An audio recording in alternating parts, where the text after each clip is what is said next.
Good morning.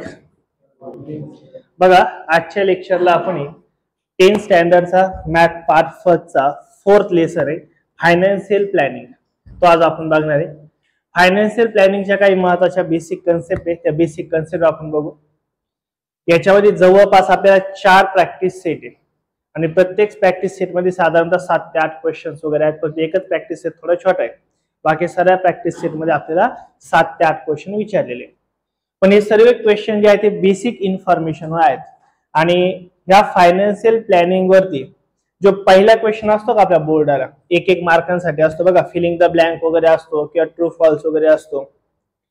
तर त्याच्यावरती तुम्हाला 1 ते 2 क्वेश्चन, त्या 4 ते 5 क्वेश्चन पैकी 1 ते 2 क्वेश्चन साधारणतः ह्याच टॉपिक विचारतात फायनान्शियल प्लॅनिंग.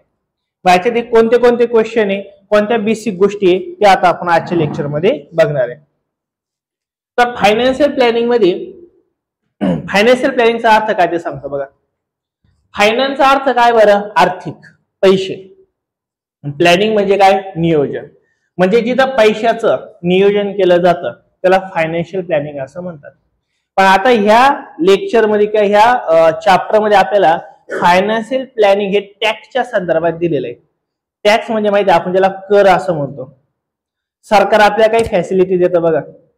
ते फॅसिलिटी देतं म्हणजे सरकार आपल्याकडून ऑर्डरी काय करतं? टॅक्स गोळा करतं. मग आपण सर्व टॅक्स भरतो का? भरतो का आपण सर्व टॅक्स? सर्वजण टॅक्स भरतात का? सर्व. भिकारी माणूस टॅक्स भरील का? भिकारी एखादा भीक मागतो तो टॅक्स भरेल का? भरतो का नाही भरत? भारतातला प्रत्येक व्यक्ती टॅक्स भरतो. प्रत्येक. असा कोणताही व्यक्ती नाहीये का जो टॅक्स भरत नाही. मग तो भिकारी का असा ना, का ज्याची आर्थिक परिस्थिती भयानक आहे तरी त्याला टॅक्स हा भरावाच लागतो. तुम्हाला साधं एक्झाम्पल देतो. किती गरीब माणूस असला तर तो काडीपिटी घ्यायला जातो, बरोबर ना? माचीस. त्या माचीसच्या पाठीमागे जर तुम्ही जर बघितलं, सनफ्लावर किंवा कोणत्या एखाद्या ब्रँडची तुम्ही जर माचीस जर बघितली, त्याच्यात असं लिहिलेलं असतं 2 रुपीज, कंसात असतं ऑल इन्क्लुडिंग टॅक्स असं लिहिलेलं असतं. म्हणजे याचा अर्थ ती 2 रुपयाची किंवा 1 रुपयाची काडीपिटी जरी आपण घेतली तर त्याच्यामध्ये काय असतो? टॅक्स. जी 1 रुपयाची काडीपिटी असते का, त्याची खरी किंमत असते 75 पैसे. पण ते 25 पैसे काय करतात? टॅक्स घेतात. म्हणजे प्रत्येक वस्तू खरेदी किंवा विक्री करताना काय करावं लागतं? आपल्याला टॅक्स भरावा लागतो.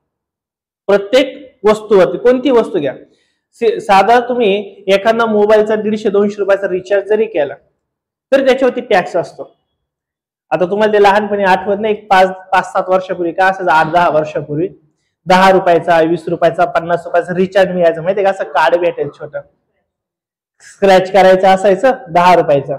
मग त्यात जर तुम्ही बघितलं का आपण ते 10 रुपये द्यायचं तर आपलं एक छोटा असं ते एक कागद द्यायचं, त्याच्या आपल्याला क्रॅच करायचं असायचं. मग त्याच्यात स्पष्ट लिहिलेलं असायचं तुम्हाला 6 रुपीज 90 पैसे म्हणजे 6 रुपये 90 पैसे तुम्हाला बॅलन्स मिळेल. 2 रुपये तुमचा टॅक्स असेल, 1 रुपया तुमचा सर्व्हिस टॅक्स असेल, 0.10 पैसे हा तुमचा इतर कोणता टॅक्स असेल, असं टॅक्स लिहिलेला असेल त्याच्यावरती. आता आपण ऑनलाईन रिचार्ज करतो मग त्याच्या लगेच दिसत नाही आपल्याला, पण प्रत्येक गोष्टी आपल्याला टॅक्स हा भरावाच लागतो. मग फायनान्शियल प्लॅनिंग पण सरकारचं आहे. जसं सरकार काय करतं वेगळ्या, आता सरकार बघा सध्या इलेक्शन चालू आहे, बरोबर ना? आता त्याच्यात नवीन सरकार येईल. हे नवीन सरकार आपल्यासाठी काम करेल. काय काम करेल? रस्ते देईल, पाणी देईल, स्वच्छता ठेवल, या बेसिक ज्या गोष्टी आहेत सर्व सरकार आपल्याला देतं. पण त्याच्यामध्ये सरकार आपल्याकडून काय घेतं बरं? टॅक्स. जेवढा जास्त आपल्याला फॅसिलिटी लागतील तेवढा जास्त टॅक्स कोण गोळा करणार आहे? सरकार. म्हणजे सरकारचा जास्त पैसा असेल तर सरकार जास्त काम करेल. आता हा भाग वेगळा, काही काही खाण्याचंच काम करतात आमदार खासदार, पण जनरली सरकारचा जास्त पैसा असला का सरकार जास्त काम करतं. हे सर्व पैसा कुठून येतो? तर टॅक्सच्या माध्यमाने येतो. मग आता केंद्र सरकारला आणि राज्य सरकारला एक महत्वाचा टॅक्स ज्याच्यातून सर्वात जास्त पैसे मिळतात आणि तो टॅक्स म्हणजे जीएसटी टॅक्स. जीएसटी. कोणता आहे तो? जीएसटी. ह्या जीएसटीचा लॉंग फॉर्म काय बरं? गुड्स. गुड्स म्हणजे काय रे? वस्तू. गुड्सचा अर्थ काय असतो? वस्तू. गुड्स अँड सर्व्हिसेस टॅक्स, ज्याला आपण मराठीमध्ये काय म्हणतो? वस्तू आणि सेवा कर. सर्व्हिसेसचा अर्थ काय असतो? सेवा. गुड्सचा अर्थ काय? गुड म्हणजे चांगला आणि गुड्स म्हणजे वस्तू. झालं ना. गुड्स अँड सर्व्हिसेस टॅक्स म्हणजे वस्तू आणि सेवा कर.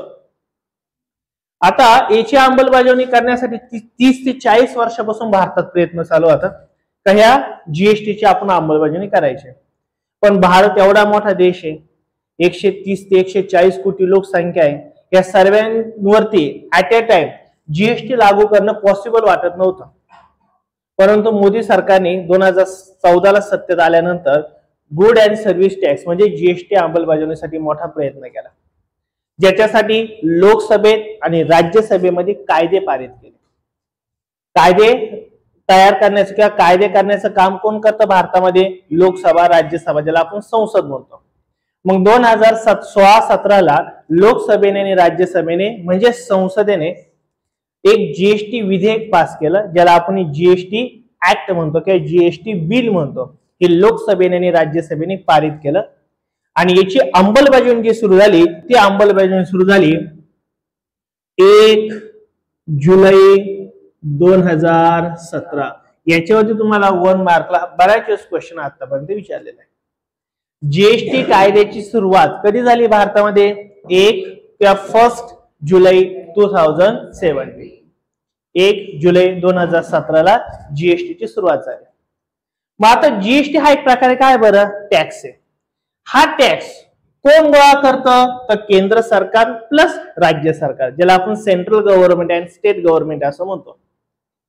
भारतात 2 प्रकारचे गव्हर्नमेंट आहे सध्या. टोटल भारतासाठी जे गव्हर्नमेंट आहे, जे सरकार आहे, त्याला आपण सेंट्रल गव्हर्नमेंट म्हणतो. आणि जे राज्यांसाठी काम करतात आपण त्याला काय म्हणतो? State government. For example Maharashtra राज्यासाठी जे काम करतात, जे आता सध्या महायुतीचं सरकार आहे, त्यांना आपण म्हणतो काय? राज्य सरकार किंवा स्टेट गव्हर्नमेंट. आणि पूर्ण भारतात सध्या कोणाचं सरकार येतं? बीजेपीचं किंवा एनडीएचं म्हणतो. बीजेपी आणि त्याचे मित्र पक्ष हे पूर्ण भारतासाठी काम करतात. ते दोघं मिळून एकत्रित कर गोळा करतात. तोच कर म्हणजे कोणता असणार आहे? जीएसटी कर. आणि याची अंमलबजावणी सुरू झाली, याची सुरुवात जी झाली ती 1 जुलै 2017 याची काय झाली? सुरुवात झाली. आता याच्याबद्दल काही छोट्या बेसिक गोष्टी वगैरे. याच्या आधी मग कर घ्यायचे का नाही सरकार? त्याच्या आधी पण कर घ्यायचं सरकार, पण तो कर खूप वेगवेगळ्या प्रमाणात असायचा. उदाहरणार्थ राज्य सरकार याच्या आधी एक कर घ्यायचं, ते काय असायचं? वॅट असायचा.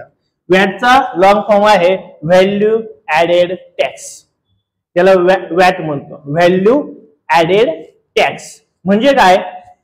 एखादी वस्तू एखाद्या कंपनीत तयार झाली, एक लक्ष द्या मी काय सांगतोय. समज ए ही एक कंपनी, एक वस्तू तयार झाली. ही ए वस्तू जी आहे ती ए नी बी ला विकली. समज ए ला ती वस्तू मिळाली किंवा त्याला मिळाली ती 100 रुपयाला, किंवा त्याला खर्च किती आला? 100 रुपये. याला त्याच्यावरती नफा पाहिजे होता 20 रुपीज. मग याला ही वस्तू किती रुपयाला विकायला पाहिजे म्हणजे 20% नफा मिळेल 120 रुपीजला, बरोबर ना? किती? 120 ला. पण सरकार सुद्धा याच्यात काय करतं? स्वतःचा टॅक्स ऍड करतं. म्हणजे सरकार म्हणतो तुम्ही माल विकणार आहे ना, तर आम्हाला काहीतरी कर भरा, टॅक्स भरा. तर सरकार याच्यावरती 10 रुपये काय करायचं? ऍड करायचं. पण याला तर किती रुपये नफा पाहिजे? 20 रुपये नफा पाहिजे ना. मग हा 120 ला विकेल का आता? नाही, कारण की 10 रुपयाला टॅक्स भरायचा आहे. मग हा किती रुपयाला विकणार आहे आता? 130 ला. म्हणजे 10 रुपये याच्यात काय झालं रे आता सध्या तरी? टॅक्स. हा एक व्यापारीच होता. ह्या व्यापाऱ्याने छोट्या व्यापाऱ्याला काय केलं? वस्तू विकली. पण आता ह्या व्यापाऱ्याला सुद्धा किती रुपये नफा पाहिजे? सोबत 20 रुपये नफा पाहिजे. मग यांनी कितीला विकायला पाहिजे होती बरं? 150 रुपयाला. पण सरकार म्हणतं नाही, आता तुमच्या पुन्हा अजून आम्ही 10 रुपये टॅक्स देणार आहे. म्हणजे याचा अर्थ हा कितीला विकणार आहे? 20 रुपये नफा प्लस 10 रुपये 30 आणि 130 म्हणजे किती होणार आहे? 160 रुपयाला. आणि हा छोटा व्यापारी नंतर काय करतो? ग्राहकाला वस्तू विकतो. आणि हा व्यापारी म्हणतो मला 10 रुपये तरी नफा पाहिजे त्याच्यात. मग 10 रुपये जर नफा याला पाहिजे असेल तर हा याला कितीला वस्तू विकणार आहे? 170 रुपयाला. पण सरकार म्हणतं नाही, अजून आम्हाला 10% टॅक्स पाहिजे. मग आता ही 170-60ची वस्तू कितीला विकणार आहे? हा 180 रुपयाला. म्हणजे बघा काय गडबड झाली. आणि हा उपभोग आहे, म्हणजे हा काय करणार आहे? स्वतः वापर करणार त्या वस्तूचा. वस्तू निघाली होती किती रुपयाला? 100 ला. विकली कितीला गेली आता? याचं महत्वाचं कारण काय होतं, एक तर स्वतःचा नफा, पण अजून 10+10+10 म्हणजे काय झालं, 30 रुपीज काय झाला टॅक्स.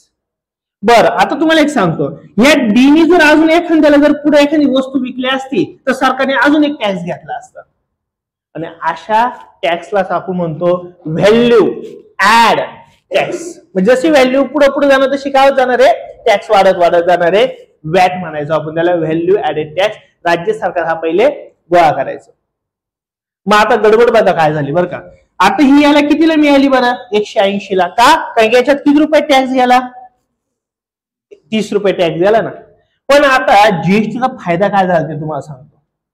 जीएसटीचा फायदा काय, हा टॅक्स जो आहे ना हा फक्त कोणाकडून घेतला जाईल बघा, फक्त कस्टमर कडून, ग्राहकाकडून. बाकी कोणाकडूनही टॅक्स घेतला जाणार नाही. पण सरकार काय म्हणतं, आम्हाला फक्त 10% टॅक्स पाहिजे, की 10 रुपयाचा आम्हाला टॅक्स पाहिजे. मग मला सांगा, ही जी वस्तू 180 ला आहे, टॅक्स फक्त याच्याकडूनच घेणार 10 रुपये, हा टॅक्स घेणार का सरकार, नाही. मग 20 रुपये कमी झाले ना. म्हणजे जी वस्तू ग्राहकाला 180 रुपयाला मिळायची ती आता किती रुपयाला मिळणार आहे, 160. म्हणून जीएसटी मुळे बऱ्याच वस्तूंच्या किमती कमी झाल्या, तर काही वस्तूंच्या किमती वाढल्या पण.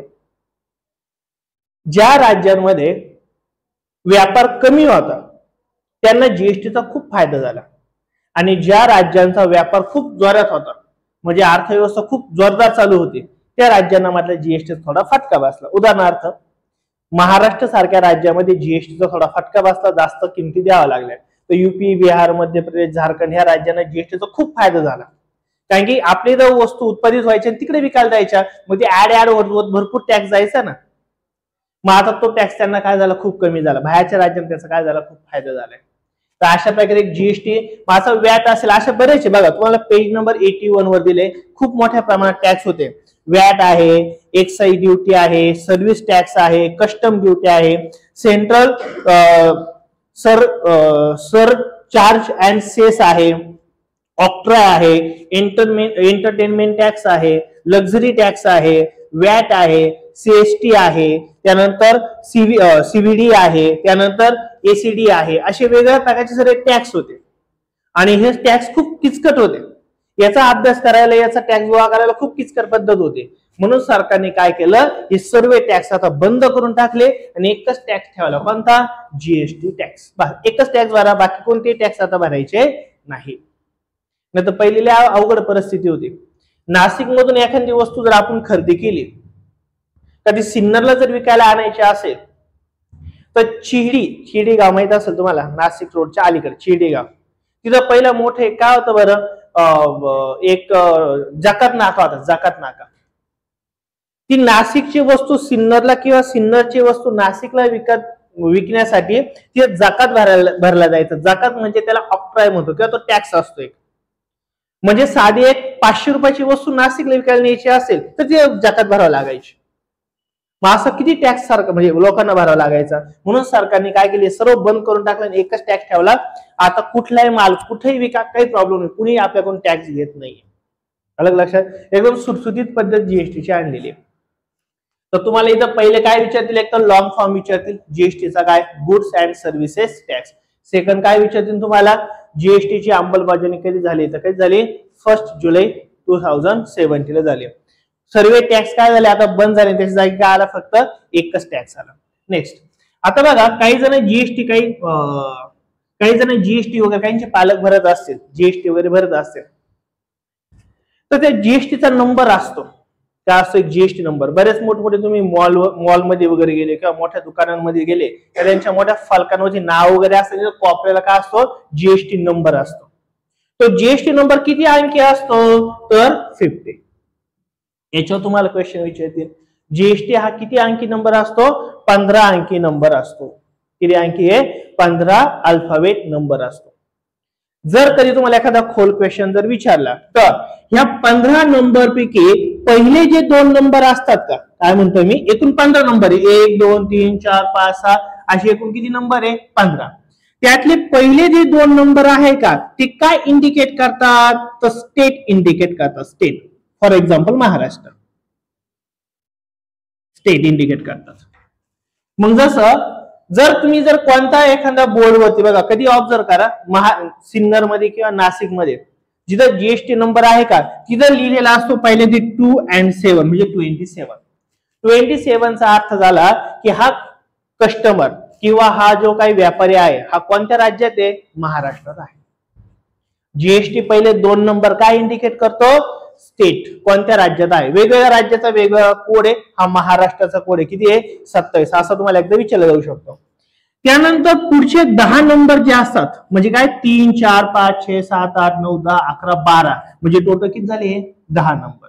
हे 10 नंबर त्या व्यापाऱ्याचा का असतो बरं, पॅन नंबर असतो. तुम्हाला पॅन कार्ड माहित असेल, त्या पॅन वरती 10 नंबर असतात. तो पॅन कार्डचा हा 10 अंकी काय असतोय नंबर असतो. एवढं तुम्हाला काही विचारणार नाही. याच्या पुढचा जो असतो तो रजिस्टर नंबर वगैरे असतो. हा फक्त एक शेवटचं माहिती असू द्या, जो लास्ट नंबर जो असतो का एकदम लास्ट तो असतो जीएसटी पोर्टल. जो कितवा असतो 15वा, तो जीएसटी पोर्टलचा नंबर असतो. ध्यान आलं का, तुम्ही एवढं लक्षात ठेवलं तरी चालेल. जीएसटी नंबर किती अंकी असतो 15. पहिले 2 अंक कोणाचे असतात, जर याच्या प्रश्न विचारला जाऊ शकतो स्टेटचा. महाराष्ट्राचा जीएसटीचा कोड काय आहे 27. याच्यावर बाकीच्या राज्यांचा आपल्याला विचारणार नाही. पुढचे 10 नंबर कशाचे असतात, पॅन कार्डचे, त्या व्यापाऱ्याच्या पॅन कार्डचे. आणि लास्ट नंबर कशाचा असतो बरं, ते जो काही पोर्टल आहे त्याचा तो नंबर असतो, प्रॉपर त्या पोर्टलचा नंबर असतो. त्याच्यावरून सर्व व्यापार वगैरे त्या व्यापाऱ्याचे चालतात. ते तुम्हाला पॅन कार्ड किंवा जीएसटी नंबर वगैरे हे विचारलं जाऊ शकेल. आता सर्वात महत्त्वाची गोष्ट, जसं मी तुम्हाला सांगितलं जीएसटी जे आहे हा जीएसटी टोटल भारतासाठी, टोटल इंडियासाठी, होल कंट्रीसाठी हा जीएसटी. जीएसटी मध्ये स्लॉट केलेले, स्लॉट म्हणजे काय, काही वस्तू अशा आहे का ज्याच्यावरती कमी टॅक्स घ्यायचा आणि काही वस्तू अशा आहे ज्याच्यावरती खूप जास्त टॅक्स घ्यायचा. फॉर एक्झाम्पल शेतमालावरती टॅक्स घ्यायचा का नाही, कारण की शेतकरी तसे बिचारे खूप गरीब आहे भारतातले ना, त्यामुळे त्यांच्याकडून टॅक्स घ्यायचा का नाही. मग त्यांच्याकडून टॅक्स घ्यायचा नाही, मग त्यांना कोणत्या स्लॉट मध्ये टाकायचं 0%, म्हणजे त्यांच्याकडून कोणताही टॅक्स घ्यायचा नाही. बरं, अशा काही वस्तू आहे का त्यांच्याकडून थोडा टॅक्स घ्यायचा, लई पण नाही पण थोडा घ्यायचा. मग किती टक्के टॅक्स घ्यायचा 5%. याला सेकंड स्लॉट म्हणतात.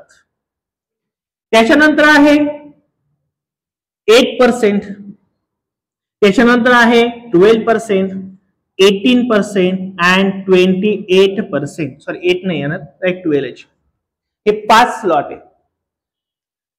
ज्याच्यावर सरकारला टॅक्स घ्यायचा नाहीये त्याला म्हणायचं 0 स्लॉट, म्हणजे याच्यावरती टॅक्स नाही घ्यायचा. म्हणजे कंपनीतून जेवढ्या वस्तू आली तेवढ्यालाच विकून टाका, आम्ही तुमच्याकडून कोणताही टॅक्स घेणार नाही.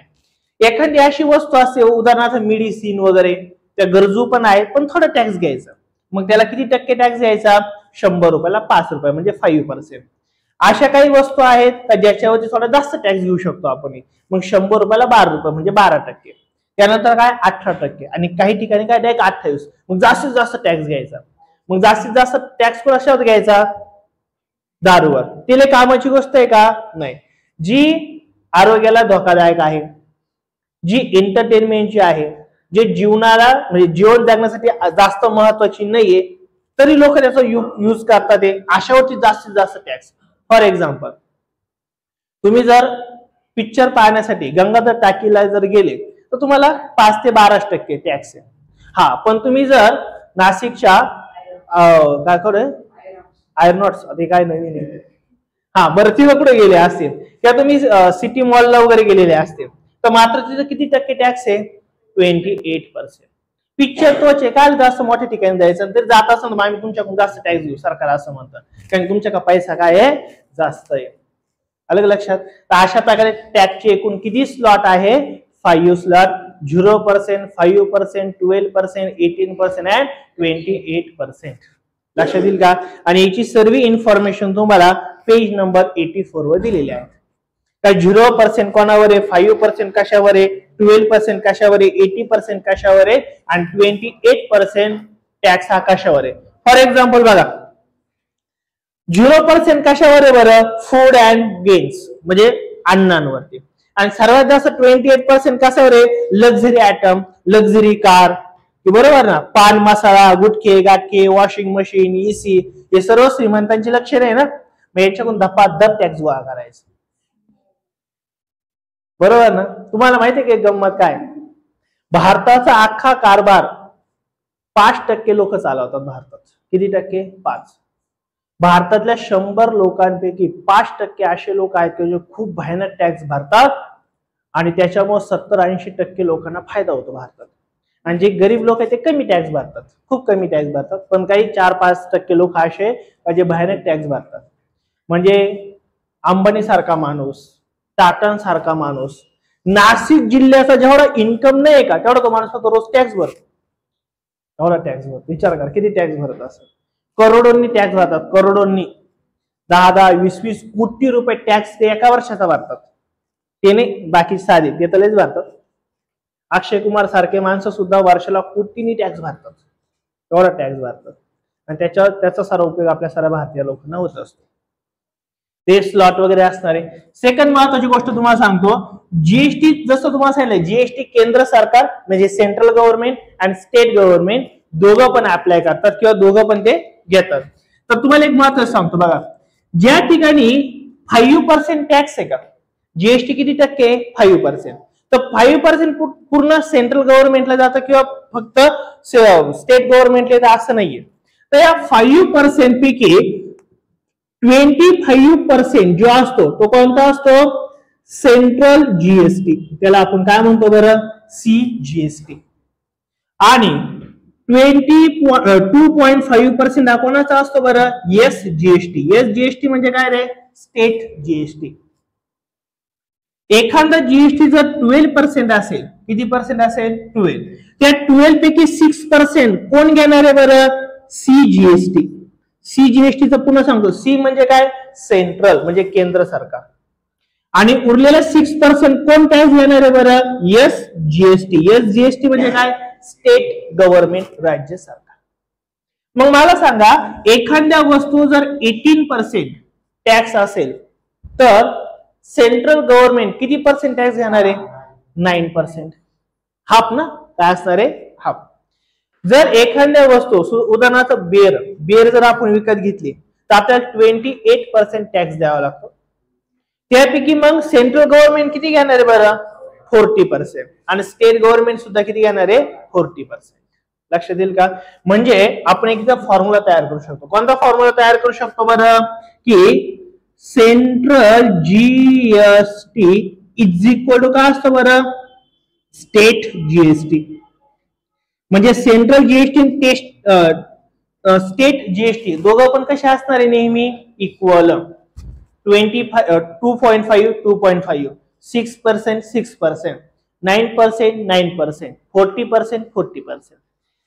सेंट्रल जीएसटी आणि एसजीएसटी हे दोन्ही पण कशा असतात? सेम. अजून एक फॉर्म्युला तयार होतो, सेंट्रल जीएसटी आणि स्टेट जीएसटी हे दोघं पण इक्वल असतात, पण हे कोणाच्या हाफ असतात?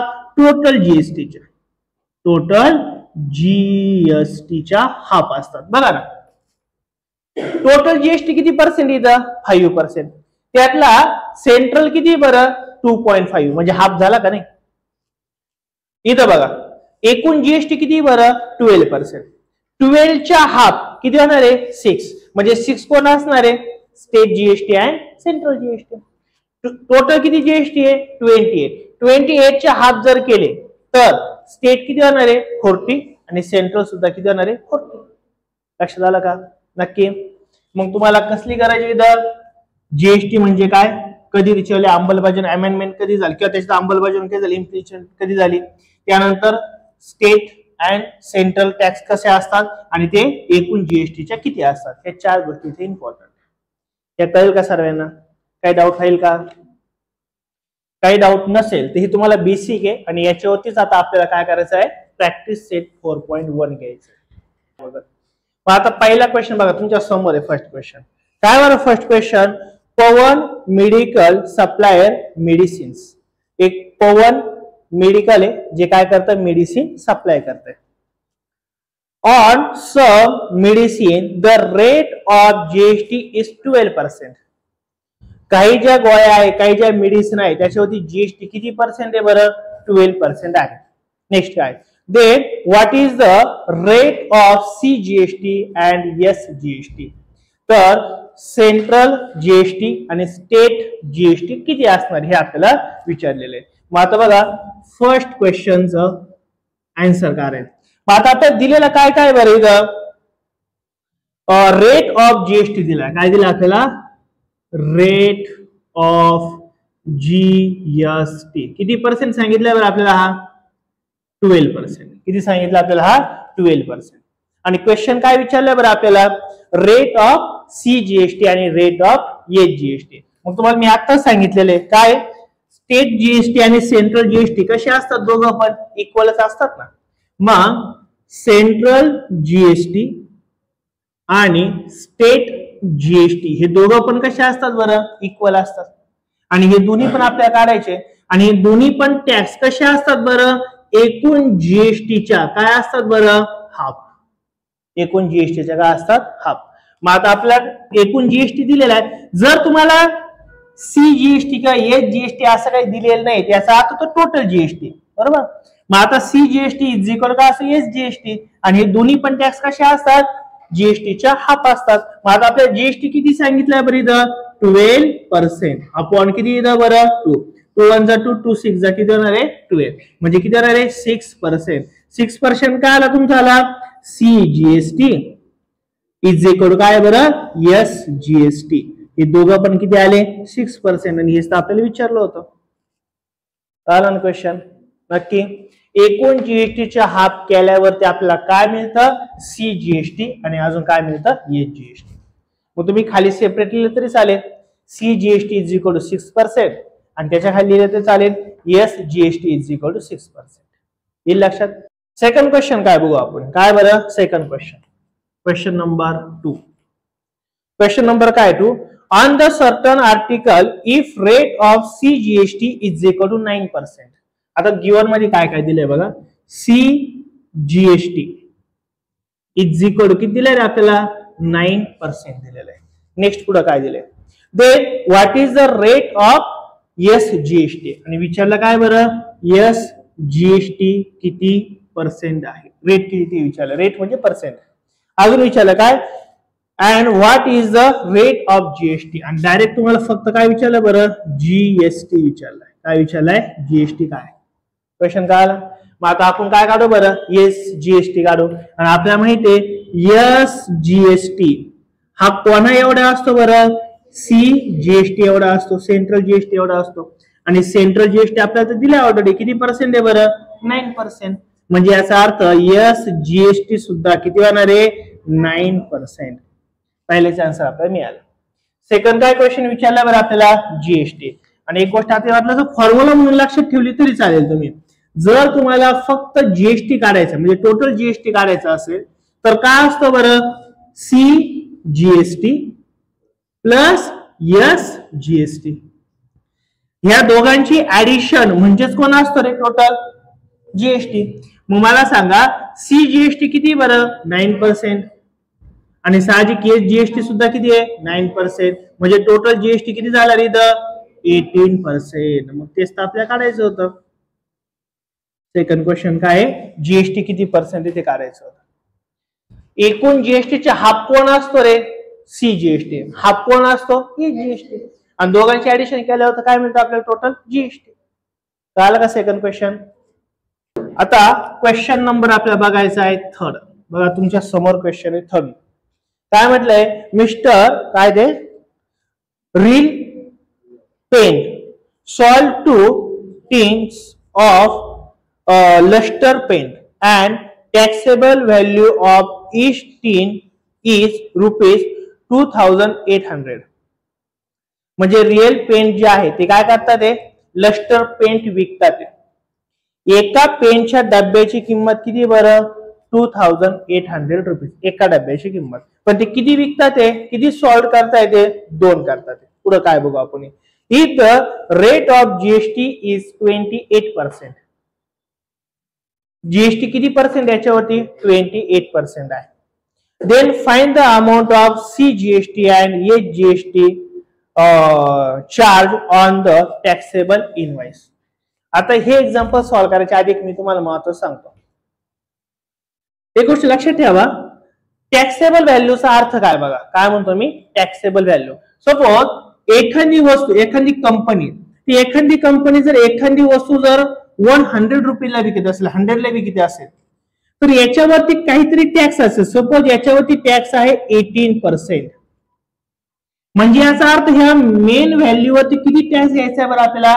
18%. म्हणजे 100 ला 18% म्हणजे 118 होणार आहे. किती होणार आहे? 118. कंपनीला वस्तू मिळाली 100 ला, पण ती विकणार किती बरं? 118 ला. का? कारण याच्यात 18% काय 18% काय बरं? टॅक्स. मग ही जी मूळ व्हॅल्यू जी असते का, यालाच आपण काय म्हणतो? Taxable value. टॅक्सेबल व्हॅल्यूचा अर्थ काय आला? टॅक्स कोणत्या व्हॅल्यू लावायचा आहे त्याला आपण काय म्हणतो? Taxable value. लक्षात येईल का काय बोललो मी? मला सांगा 118 ही टॅक्सेबल व्हॅल्यू आहे का? नाही. त्याच्यात ऑलरेडी इन्क्लूड आहे टॅक्स. आलं का? याच्यावर टॅक्स लावायचा 18%, याच्यावर लावायचा आपल्याला 18% टॅक्स, 100 वर लावायचा आहे. म्हणजे टॅक्सेबल व्हॅल्यू किती असणार इथं? 100. आणि विथ टॅक्स कोणती असणार आहे? 118. दोघांच्या शब्दांचा मिनिंग कळेल का काय? विथ जीएसटी व्हॅल्यू किती बरी इथं? 118. आणि टॅक्सेबल व्हॅल्यू किती बरी इथं? 100.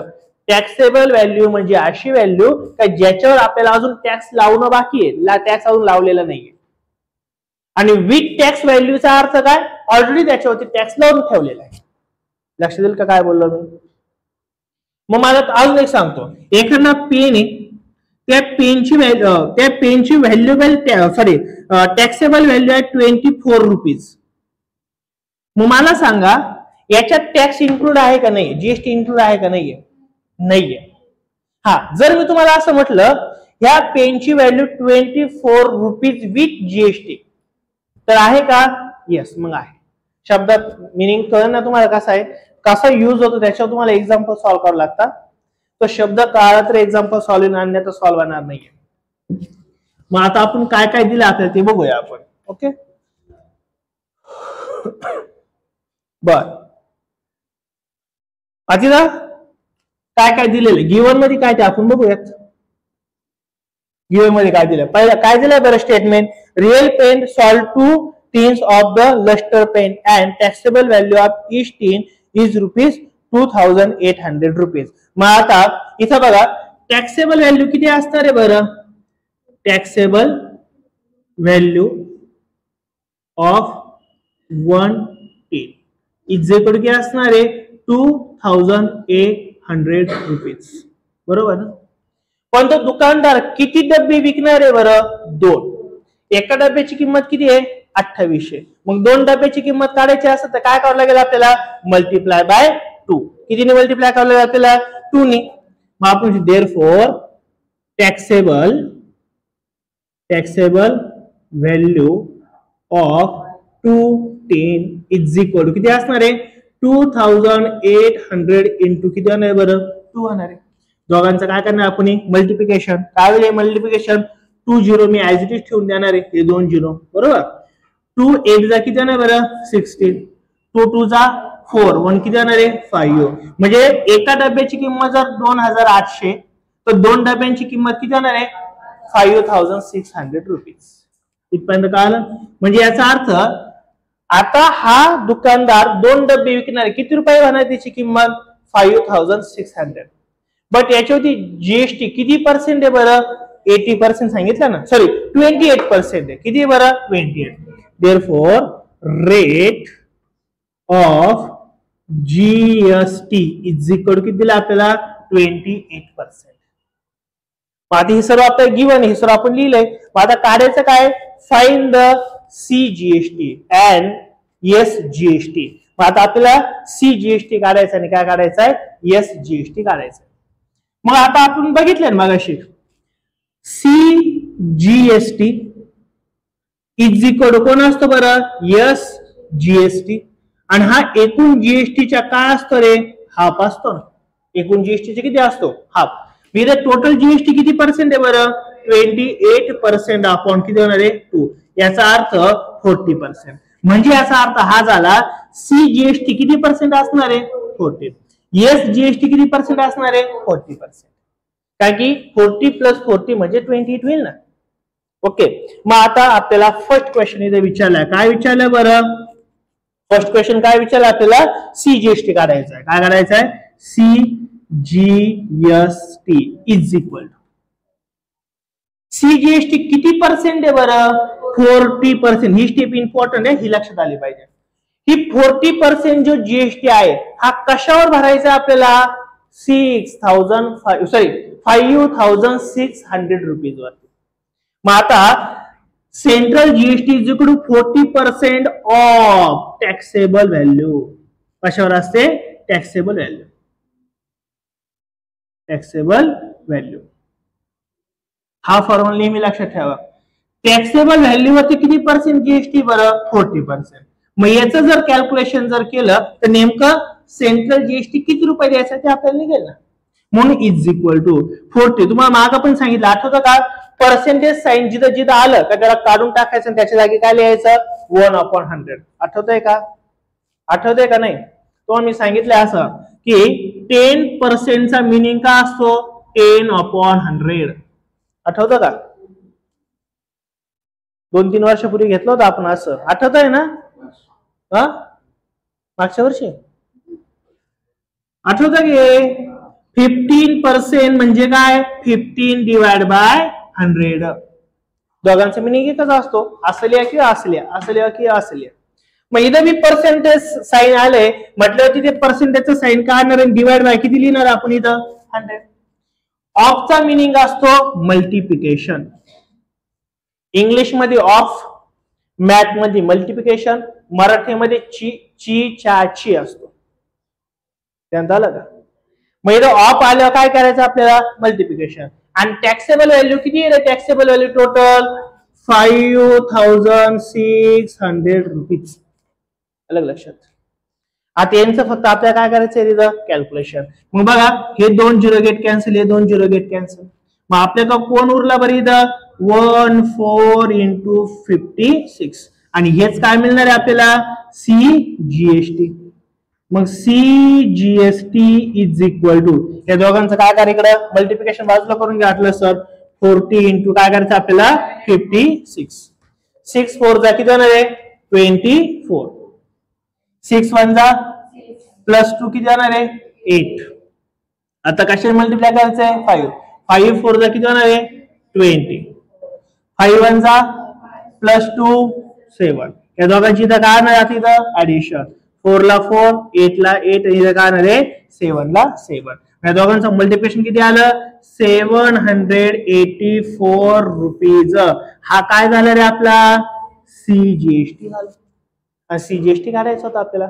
अजून दुसरं कोण काढायचं रे आपल्याला? सेकंड इथं यस जीएसटी हे काढायचं ना आता.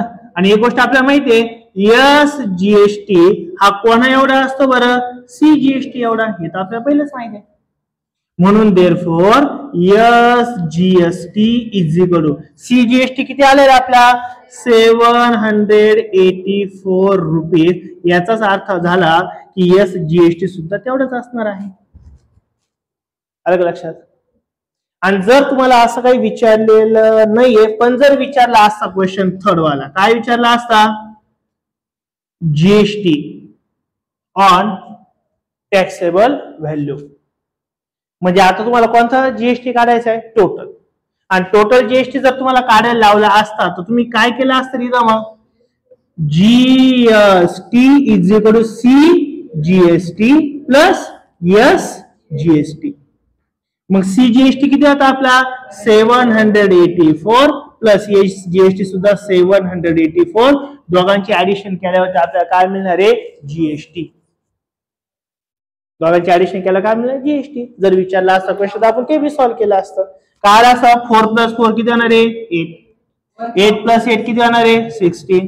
7 + 7 किती होणार आहे? 40 + 1 किती होणार आहे? 50. म्हणजे किती होणार आहे? 1568 रुपये. हा काय असणार आहे? टोटल जीएसटी किंवा फक्त जीएसटी म्हणतो आपण. एक लक्षात नक्की. तर अशा प्रकारे आपलं कोणतं होतं? थर्ड नंबरचं एक्झाम्पल होतं.